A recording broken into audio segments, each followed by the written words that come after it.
Just for a few minutes, let's set aside the disaster that is American politics and focus on disasters around the globe in a segment we call Meanwhile In.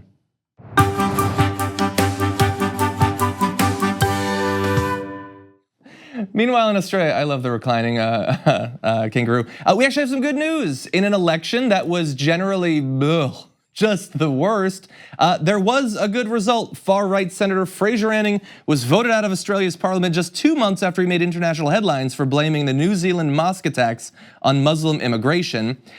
Just a little section of what he put out, a long statement on official letterhead. Part of it was, the real cause of bloodshed on New Zealand streets today is the immigration program which allowed Muslim fanatics to migrate to New Zealand in the first place. And in case you've forgotten the details of that, it was not perpetrated by Muslim fanatics or Muslims at all. They were the victims. And he was confused about that too, but not necessarily about the wording. He specifically said that the people who had just been murdered could not be considered victims. He's objectively one of the worst people in world politics, and so thankfully he has moved on, no longer in elected office in Australia, probably soon to be given a commentator spot on Fox News. Meanwhile,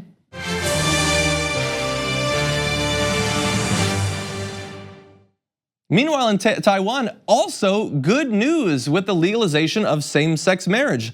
On May 17th, 2019 in Taiwan, #LoveOne, we took a big step towards true equality and made Taiwan a better country, one tweet said. And the same-sex marriage statute passed in Taiwan sends an important message to the world that the LGBTQ+ community is not intruding into Asian cultures, and LGBTQ+ rights can coexist peacefully with traditional Asian values. Now, it's not like the full resolution of the situation there. There's still discrimination, harassment, a variety of different ways that that community is still victimized by that government, as they are by virtually every government across the world. And it is just the beginning of that region moving in this direction, but it is progress, it is moving in the right direction, and it is good to see that sort of progress moving into new areas of the world. Hopefully just one step among many that will happen in the near future. Meanwhile, in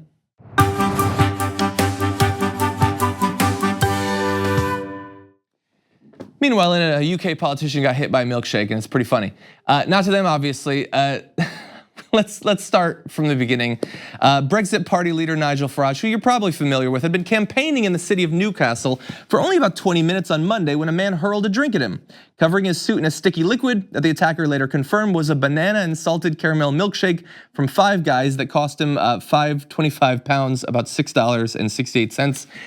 I love that they included that details in the story. But yes, okay, so Nigel Farage, a guy who's incredibly xenophobic, anti-Islam, pushed for Brexit, all that stuff, really bad guy, got a milkshake thrown at him. Now, I am not in favor of pelting people with milkshakes. It is a waste of a good milkshake. And also, you shouldn't do it. If I had just gotten my suit dry cleaned and someone hit me with a shake, I would not be happy about it. I understand that. And it's bad.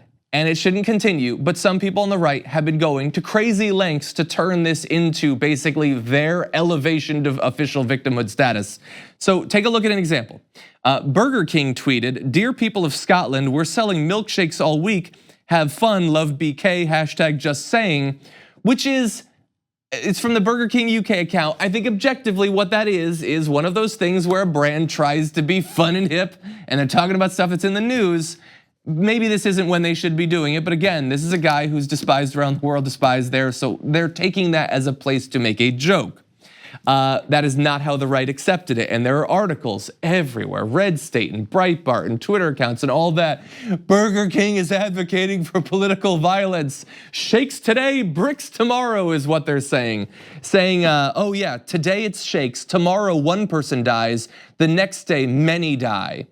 Here's the thing, you jokers. There is political violence. People have been killed. Heather Heyer was murdered by a Nazi in the US, and you guys were silent about that. You're silent about people leaving Trump rallies, hunting down immigrants and beating the hell out of them. You're silent about all of that sort of victimization. People being killed at the border because of our ridiculous lack of concern and compassion for people making that difficult trip from Central and Southern America up to the US. There's all sorts of political violence. Most of it doesn't come in the form of a sticky banana and salted caramel milkshake. And perhaps if you had shown a little bit of concern for the people who were being beaten and murdered all along the way by people who are or white supremacists and Nazis and extremists of that sort. Whether in the US, where they're gunning down people in synagogues, or in New Zealand, where they're gunning down people in mosques, maybe we would have a little bit less of a sense of humor on the whole milkshake thing and would have a little bit more solidarity. So again, there should be no violence, nobody should be punched, nobody should be shaked, but let's keep things in perspective. There are shakes and there are murders, and those are very much not the same thing.